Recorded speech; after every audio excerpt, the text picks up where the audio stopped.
Hello বন্ধুরা, beauty makeover থেকে beauty আবারও হাজির। সকলকে অনেক স্বাগত আমার নতুন একটা ডেলি ব্লগে।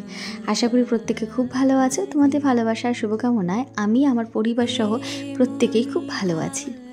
আজকের ভিডিওটা শুরু করছি আমার গোপালদাকে দর্শন করিয়ে। সবাই গোপালদাকে দর্শন করো আর তার কৃপাধন্য হয়েও। প্রথমেই ক্ষমা প্রার্থী, 23শে ডিসেম্বরের ভিডিও এখন আমি আজকে শেয়ার করছি। খুব ব্যস্ত থাকার জন্য আর সত্যি কথা বলতে ভুলে গিয়েছিলাম যে এই ভিডিওগুলো আমি শ্যুট করেছিলাম। যাই হোক, সকালবেলা উঠে নিত্যদিনের কাজ সেরে ছেলেকে খাইয়ে নিয়েছি, ঘর দোয়ারও মুছে ফেলেছি, মানে পরিষ্কার করেছি, বাসি বিছনা গুছিয়ে ফেলেছি, ঝাড় দিয়ে ফেলেছি। আর ওভেনে আমি আমার নিত্যদিন যেটা আমি সকালবেলা খাই, গরম জলে আদা আর আমলকি ফোটাতে দিয়ে দিয়েছি। আর নতুন দেখো কি সুন্দর রং করার পর বান্নাটা ভালো লাগছিল না দেখতে। যাই হোক, রান্নাঘরে এসে দেখি আমার শাশুড়ি মা এখানে ভেটকি মাছ সেদ্ধ করে নুন হলুদ দিয়ে সেদ্ধ করে ছাড়াচ্ছে, কারণ আজকে আমি বিশেষ কিছু খাবার দাবার রান্নাবান্না করব। আর যেহেতু সোমবার মানেই আমি একটু স্পেশাল রান্নাবান্না করি, আমার কর্তামশাই বাড়ি থাকে বলে। যাই হোক, আগে জলটা খাই, খেয়ে নিয়ে তো সকালের টিফিনটাও সারতে হবে। তো প্রথমে জল টল খাওয়ার পরে আমি বসিয়ে দিলাম প্রথমে বাঁধাকপি, মাছের মাথা দিয়ে বাঁধাকপি করব। তো ওই জন্য মাছের মাথাটা বেশ ভালো করে নুন হলুদ দিয়ে মাখানো ছিল, আমি একটু ভেজে নিলাম। কড়াইতে একটু জিরা ফোড়ন দিয়ে, শুকনো লঙ্কা আর তেজপাতা ফোড়ন দিয়ে আলুগুলো ভেজে নেব নুন হলুদ দিয়ে, যেরকম হয় বাঁধাকপি সেরকমভাবেই করব।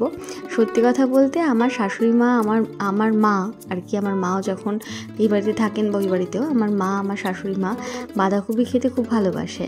আমি আমার ছেলে হলাম ফুলকপির ভক্ত, আর আমার শ্বশুরমশাইয়েরও ফুলকপি ভালো লাগে। আমার বর, আমার শাশুড়ি মা, আমার মা, এদের আবার ফুলকপি থেকে শতহাত দূরে, মানে এরা দূরত্ব বজায় রাখে। যাই কথা বলতে বলতে আমার রান্নাটা দেখো অনেকটা এগিয়েও গেল। আজকে আমি তোমাদের কাছে কিছু সাজেশন চাই। যেমন ধরো, আমি ভেবেছি যে এবার থেকে আমার ডেলি ব্লগের ভিডিওগুলো শুরু হবে আমার গোপালদাকে দর্শন করিয়ে বা আমার বাবা ঠাকুরের দর্শন করিয়ে, সাথে থাকবে ফুলের কিছু ক্লিপিং। কেমন লাগবে বলো তো ভিডিওগুলো? তবে অবশ্যই জানিও কিন্তু কমেন্ট সেকশনে। আজকে আবার দুপুরবেলা বানাবো কাতলা মাছের কোরমা, সাথে থাকবে ভেটকি মাছের ফিশ বল। সমস্ত রেসিপি তোমাদের সাথে শেয়ার করব আজকে। প্রথমেই আমি কাতলা মাছটা ধুয়ে পরিষ্কার করে তাতে নুন হলুদ আর আদা বাটা, রসুন বাটা, পেঁয়াজ বাটা দিয়ে ভালো করে মেখে আমি 40 মিনিট ম্যারিনেশন করে রেখে দেবো।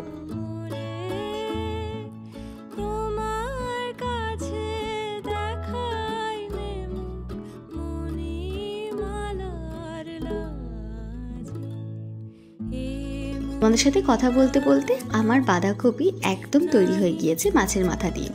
হাঁড়ি চাপিয়ে দিলাম গ্যাসে। আর আমি একটা জিনিস ভাবছি যে আমার কর্তামশাই, যখনই আমি কোনো রান্নাবান্না করি না কেন, ভালো মন্দ যাই হোক, আমার কর্তামশাই রান্নার খুদ বার করবেই। একদিকে ভালো, ও যে খুদগুলো বার করে না, তাতে আরও সুন্দর সুন্দর রান্না করে খাওয়াতে ইচ্ছে করে। এবার কড়াইতে সরষের তেল গরম করে আমি তাতে একে একে ম্যারিনেশন করে রাখা মাছগুলো ভেজে নেব। বেশ লাল লাল করেই ভাজবো, যেটা দেখতে না কালারটা বেশি ভালো লাগে তার জন্য।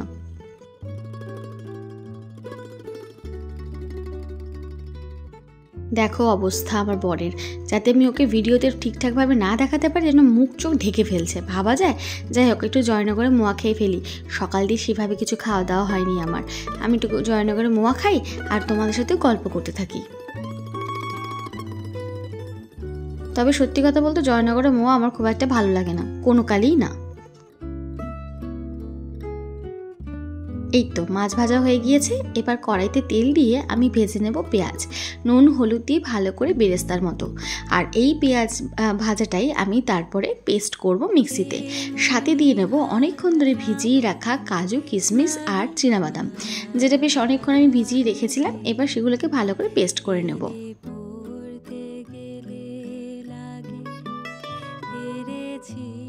কড়াইতে তেল গরম হয়ে গেলে তাতে দিয়ে নেবো আমি গোটা গরম মশলা, আর সাথে দেবো আমি জিরা।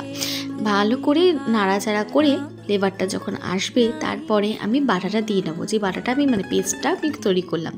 ভালো করে নাড়াচাড়া করে একটু গন্ধটা মজে আসলে, কাঁচা গন্ধটা মজে আসলে আমি দিয়ে নেবো একে একে লবণ, পরিমাণ মতো লবণ, হলুদ গুঁড়ো, জিরে গুঁড়ো আর ধনে গুঁড়ো। সাথে দেবো আমি ওই তোমার শুকনো লঙ্কার গুঁড়ো, যেটা হয় না, যেটা তোমার কালারের জন্য হয় বাট ঝাল হয় না, সেই লঙ্কার গুঁড়োটা।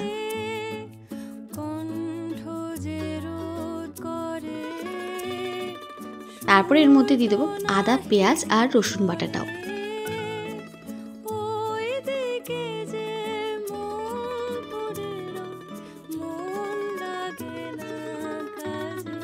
এই তো আমার এখানে মশলা কষানো কমপ্লিট, কাঁচা গন্ধটাও চলে গেছে। এবার এর মধ্যে একটু পরিমাণ মতো ঘি দিয়ে নিয়ে আরও কিছুক্ষণ কষিয়ে নিয়ে তারপর আমি দিয়ে দেবো গরম জল। গরম জল দিয়ে জলটা যখন বেশ ভালো রকম মানে ঝোলটা ভালো রকম ফুটে উঠবে তখন দিয়ে দেবো একে একে সমস্ত মাছগুলো। তারপর আরেকটু ফুটে আসলে আমি তার মধ্যে দেবো পরিমাণ মতো চিনি আর দেবো চেরা কাঁচা লঙ্কা। চেরা কাঁচা লঙ্কা চিনি দেওয়ার পরে আমি যেটা করব সেটা হলো আরেকটি প্যানে ভালো করে ঘি গরম করে তার মধ্যে কাঁচা মুড়ি দিয়ে বেশ ভালো করে ফুটিয়ে আমি ওই কাঁচা মুড়িটাই মানে ঘিয়ে ভাজা কাঁচা মুড়িটাই দিয়ে নেব এই আমার কাতলা মাছের কোরমাতে। তাতে স্বাদটা আরও বেশি ভালো লাগবে। একদিন বাড়িতে তোমরা করে দেখো, সবাই চেটে পুটে খাবে। তো এবার রান্না করব আমি ফিশ বল। তার জন্য দেখো আমার ভেটকি মাছগুলোর আমি কাটা ছাড়িয়ে রেখেছি। আমার শাশুড়ি মা কিছুটা ছাড়িয়েছিল, বাকিটা আমি ছাড়িয়ে নিয়েছি আর করে নিয়েছি আলু সিদ্ধ। কড়াইতে সাদা তেল গরম হয়ে গেলে তাতে আমি জিরে ফোড়ন দিয়ে দেবো আমি পেঁয়াজ কুচি আর লঙ্কা কুচি। এবার দিয়ে দেবো পরিমাণ মতো লবণ গুঁড়ো আর হলুদ গুঁড়ো। ভালো করে নাড়াচাড়া করে নিয়ে আমি এর মধ্যে দিয়ে নেব এবার আমার কাটা বেছে রাখা সমস্ত আমার ভেটকি মাছগুলোকে।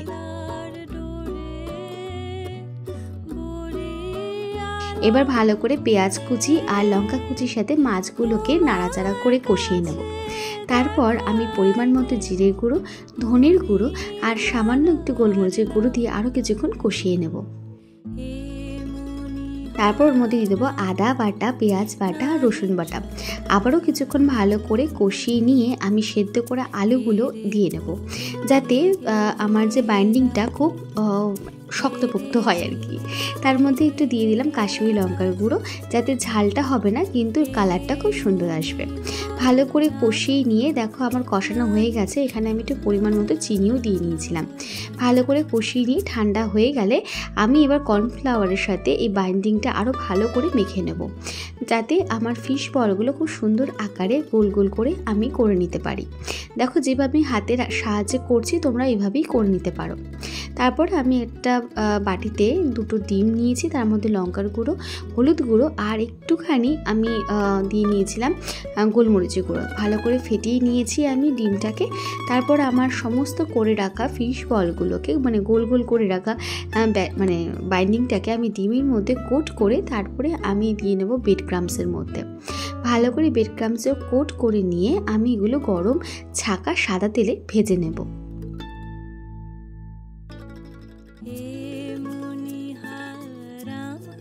এই তো গরম গরম ছাকা তেলে আমি বেশ সুন্দর করে লাল লাল করে ভেজে নিয়েছি। দেখেই দেখো কি সুন্দর লাগছে, তাহলে খেতে কতটা ভালো হবে বলো তো। যাই হোক, চলো এবার খাওয়ার রিভিউগুলো দিই। খেয়ে দেখো এটা কেমন। তখন বলছে বলে দিয়েছে, বলে ভালো হয়েছে।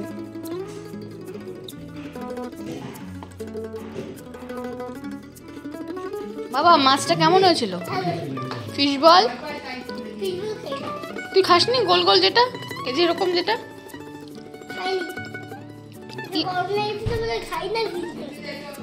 খেয়েছিস আমি দেখলাম যে তখন যে বললি ভালো হয়েছে। এটা তো কেমন লেগেছে একটু বল।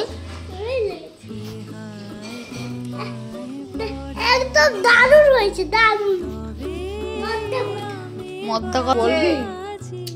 কিছু বলার আছে? বল, কোথায় যাচ্ছিস এখন সেটা একটু বল। এখন আমি মালাই যাচ্ছি। কোথায় যাচ্ছিস? কোন মাছ? দুপুরবেলা জমজমাট খাবার দাবার কবজি ডুবিয়ে খেয়ে বিকেলবেলা সাজুগুজু করে তিনজন মিলে বেরিয়ে পড়েছিলাম পানিহাটি মেলার উদ্দেশ্যে। ওই ব্লগটাও আসছে খুব তাড়াতাড়ি তোমাদের সাথে শেয়ার অবশ্যই করব। যাই হোক, আজকে গোটা দিনের ব্লগটা তোমাদের কেমন লাগলো অবশ্যই কিন্তু কমেন্ট সেকশনে জানিও। ভালো লাগলে লাইক কমেন্ট আর শেয়ার করে দিও।